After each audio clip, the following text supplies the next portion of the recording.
In digital Marathi, जनतेच्या हक्काचं व्यासपीठ।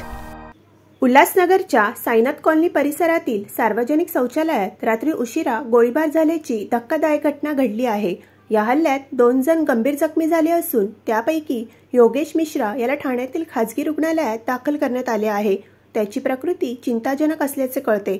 रात्री साधारण 10 वाजताच्या सुमारास योगेश मिश्रा आणि धीरज विठाले हे पे अँड यूज शौचालयात गेले असताना आरोपी मोनू शेख आणि त्याच्या साथीदारांनी त्यांच्यावर चॉपरसह हल्ला केला आणि गोळीबार केला।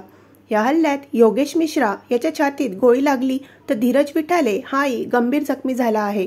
पोलिसांच्या माहितीनुसार योगेश मिश्रा आणि मोनू शेख यांच्यातील जुना वाद या हल्ल्यामागे असल्याचा प्राथमिक अंदाज आहे। आरोपी मोनू शेख हा गुन्हेगारी पार्श्वभूमीचा असल्याचे समोर आले आहे। गणेशोत्सवाच्या काळातच ही घटना घडल्याने परिसरात दहशतीचे वातावरण निर्माण झाले आहे। नमस्कार, हिललाईन पोलीस स्टेशन अंतर्गत साईनाथ कॉलनी येथील हा प्रकार आहे।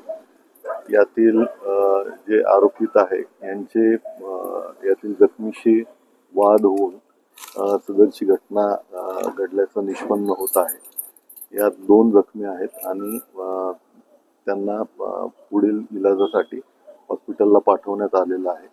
यातील जे आरोपी आहेत त्यांचे शोध घेण्याचं काम जे आहे ते हिललाईन पोलीस स्टेशन अंतर्गत तपास पथकाचे अधिकारी कर्मचारी करत आहेत। या संदर्भाने गुन्हा दाखल करण्याची प्रक्रिया सुरू आहे।